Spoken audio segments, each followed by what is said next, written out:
Cool. All right, here we go. Well, hello, everybody. I'm back for another lesson. Let me move my microphone real quick. Shout out to Tap Water. Thanks, Tap Water, for sponsoring this video. I can make coffee with you, and you're delicious. Good job, Tap Water. So let's get into it. So, a couple things I want to cover today in this talk. I want to cover, let's get this over here. Boom. Operators and more on print. So let me just run a shell here real quick. Pop open the shell. Pull it over in this other screen because I got screens galore, right? So what are operators? We're going to discuss basic arithmetic operators. So what that's going to allow you to do is to do some mathematical functions. So you have addition, right? 2 plus 2, Python out of the box can do simple arithmetic, no importing of modules or anything. Cool. 2 plus 2 equals 4. You could do 4 minus 2. You get your answer back 2. Let's just keep going. Let's go straight into the multiplication. So let's go 4 times 4. 4 multiplied by 4 is 16. Now let's move into division. Now, before we jump into that, let's focus on what we could do with this already. So you could do some cool stuff. You could do like 2 plus 2, wrap these in parentheses because you have PEMDAS, parentheses, exponents, multiplication, arithmetic, subtraction, order of operations, times 4, and you get your 16. 2 plus 2 is 4, times 4 is 16. You can already create a bunch of stuff with parentheses and these simple operators. Now we're going to throw division in here. I'm going to say 33 divided by 2 gives you a float, 16.5 back, or the remainder, right? Then there's other times when you want the modulo, which is what, right? It's the modulus. So that's a fancy term for basically saying without, not the remainder, but what is it? Operation returns the remainder of the divisor, right? So you get the 1 back. Now check this out. We could also do floor division. Well, what's that? 33 double slash is 2, 16. It drops the remainder. Cool. So you can have a lot of fun with this. Modulo is a roundup. I believe so. We'll verify that in a later video.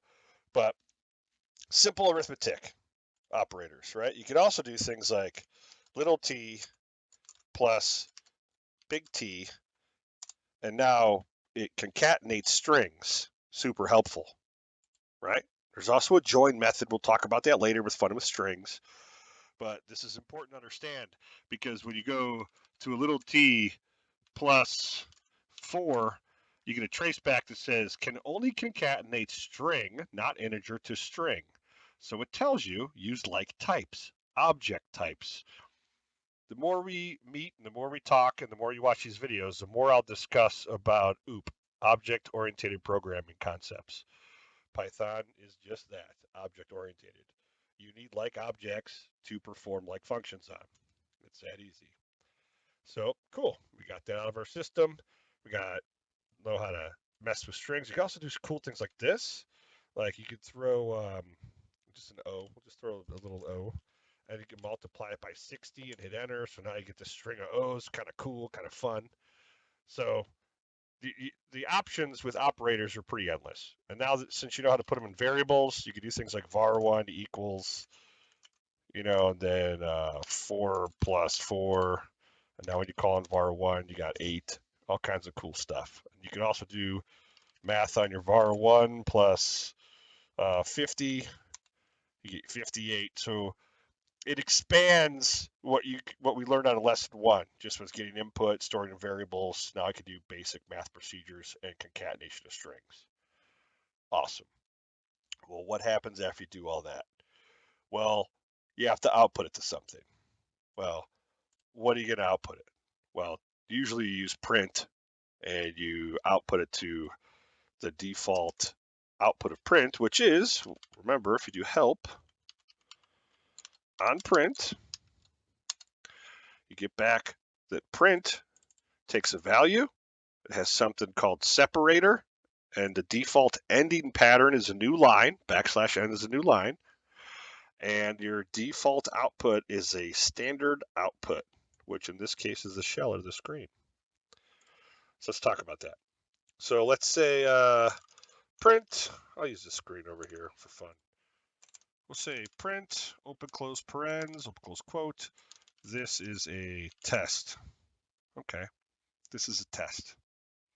Save, F5. We see in the shell, this is a test. Well, what if we wanted to put, this is a backslash,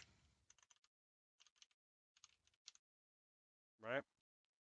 What's a backslash, right? That's a backslash, cool.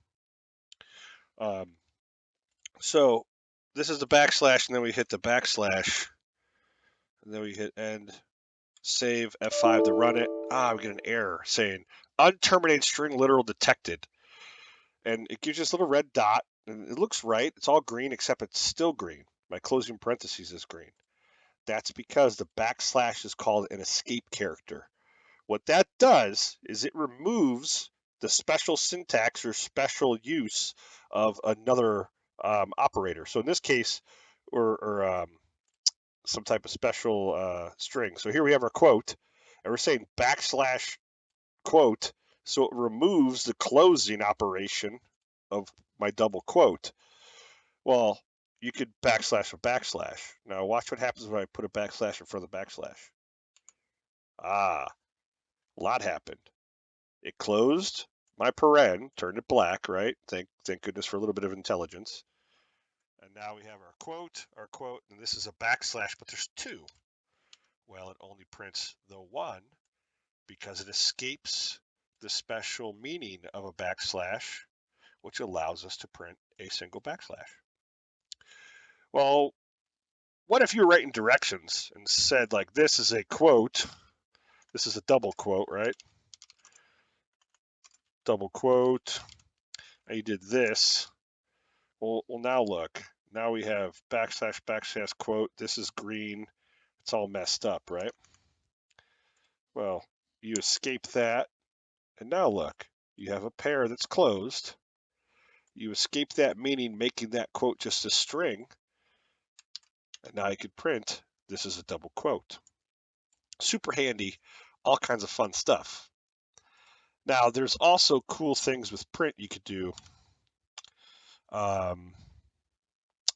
Let's dive right into the separator, right? So I'm just going to grab this, and we're going to say, I'm going to get rid of this. I'm going to say this is first, comma. I'll just close it into a comma. So that's one string right there. I'm going to follow it and say this is next. Close it with another comma. Now I'm going to call on the separator parameter equals, and now I'm going to throw something pretty odd in there, right? Let me comment this out so we're all good. Now look at how it puts how the output happens. It says this is first, has our separator, this is next. Super handy. When we talk about lists later on, this becomes more fun because you can do all kinds of separations with list items and stuff like that. But right now, let's focus on sep. So you can do all kinds of cool stuff. Where does this come in handy? Well, comma separated lists, outputting to a CSV file, all kinds of fun stuff, right? Now, on top of sep, there's also an end, as we saw in the help. And if I end with nothing, save F5, it looks the same, but there's no, you notice this one has a new line, right? There is a new line after this because the default is a new line. I removed that default this time and said, don't do anything. Well, I'll show you what that can cause in a second, but let's just keep, let me just do this. Print, and we'll just do test. Save it, hit F5. Well, look what happens. It removes the default new line on our first string, and then it prints test right after our first line. So it doesn't do the hard return. But there is a default hard return on test because we did not leverage end in any special way. Sort of cool, right? Well, you can also do this, end with an exclamation point, save F5, and now we have that, right?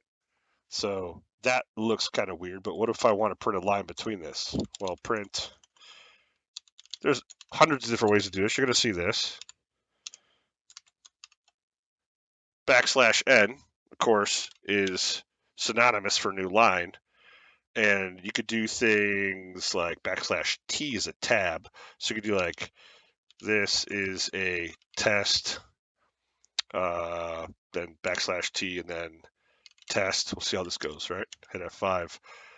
Oh, look what it did there. So it followed with the exclamation point on that line. This line right here, it printed this as a test. And then when it hit our backslash T for a tab, that inserts a tab, it did just that. And then it followed with test.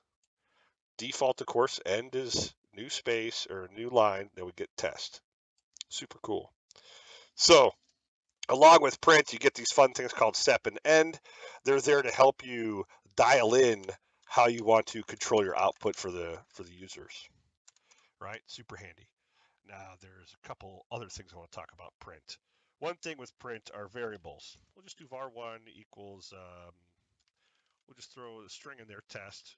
We'll do var2, we'll call it, we'll just give it a 56, right? Cool.